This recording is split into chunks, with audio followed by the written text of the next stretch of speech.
Quisiera saber, ¿qué es el anarquismo y de dónde viene esa doctrina?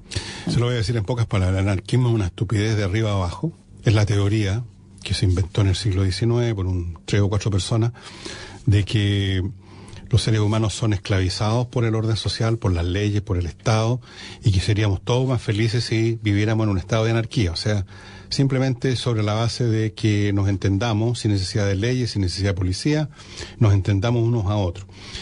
Naturalmente, cualquier persona con medio dedo frente se da cuenta que en una situación como esa deja de haber, en vez de haber más libertad y menos, porque todos empiezan a depender de la fuerza que tienen para defenderse a los demás. Lo que pasa en el carro del metro que está diciendo nuestro corresponsal, ¿no es cierto?, que todos son víctimas del vendedor, del guitarrista, etcétera. Bueno, eso es lo que ocurre en la realidad. Las personas no son todas buenas, puras y razonables que se van a poner de acuerdo sin necesidad que haya ley y policía. Siempre hay un porcentaje de abusadores, de tarados, de sinvergüenza, de matones, que van a terminar imponiendo una tiranía, ¿no es cierto?, la tiranía de él y sus secuaces. Claro. Ahora, los anarquistas no entienden eso, nunca lo han entendido. Y finalmente se convirtieron en el siglo XIX simplemente en una banda de terroristas. Mataron a mucha gente, ¿sabes tú? Y cometieron muchos magnicidios, mataron a un zar, hirieron a otro, mataron a ministros de Estado en Europa, cometieron muchos atentados en Francia en 1880, 1890, por ahí. En esos años cundió el anarquismo, no surgió nada más que muerte y destrucción de estos movimientos que pretenden cambiar el mundo, que pretenden cambiar el orden social, que pretenden cambiar las leyes de la vida.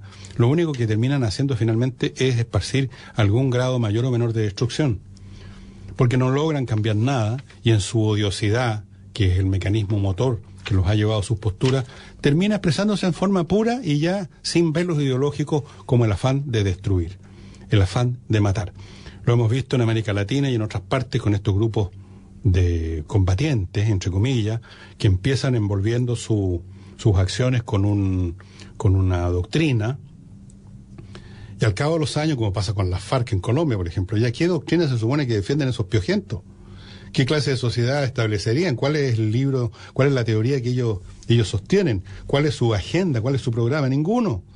Se dedican simplemente a flojear y a matar y a vivir de la extorsión, del narcotráfico, de los rescates.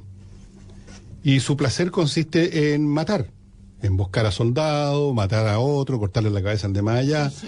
Se termina el asunto revelando en toda su pureza al final, al cabo del tiempo, al cabo a veces de muy poco tiempo, se termina revelando que su fuente, su origen y su propósito es descargar todo ese odio que tienen adentro en la forma de violencia. El anarquismo hizo exactamente eso. La teoría anarquista no resiste el análisis ni medio segundo, hasta de un niño chico. Eso es el anarquismo, amigo mío.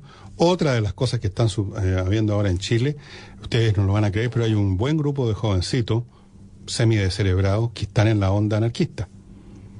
Y son los grupos más violentos de todos. Son los que han quemado vivo a carabineros con molotov, por ejemplo.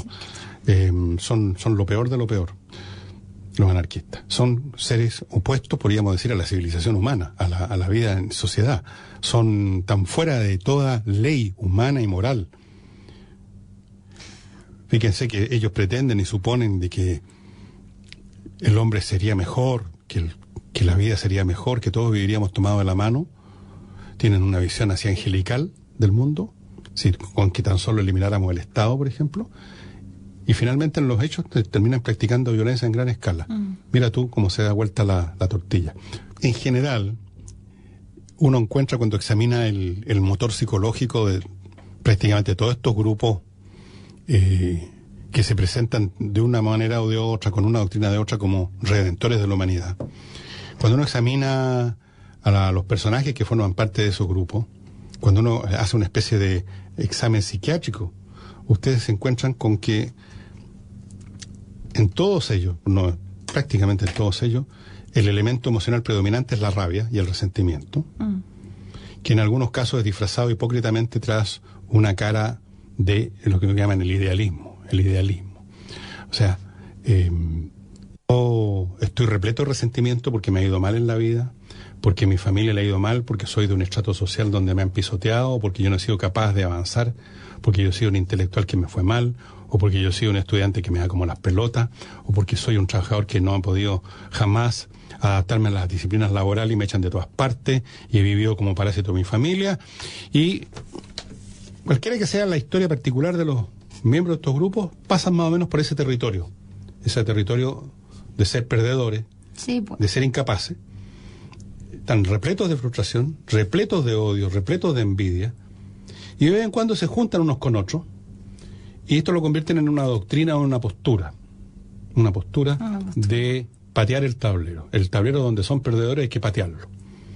Entonces, o son anarquistas, o son revolucionarios de esta u otra doctrina X, Y o Z, y en la práctica uno ve que de eso se trataba, de expresar violencia, cuando efectivamente salen y llevan a cabo los actos que supuestamente están asociados a su construcción de un mundo mejor.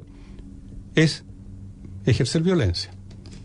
Oiga, Fernando, pero Violencia, en por todas sus ejemplo, formas. en los revolucionarios siempre siguen a un líder, pero los anarquistas, ¿a quién siguen? Yo no sé a quién siguen, porque por definición no deberían seguir a nadie, ya que Claro, son po. anarquistas. Pero igual se agrupan. Pero se agrupan, no sé.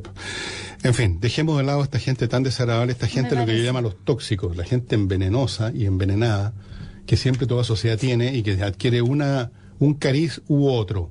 Normalmente se disfrazan tras una apariencia doctrinaria que es lo opuesto de lo que realmente son.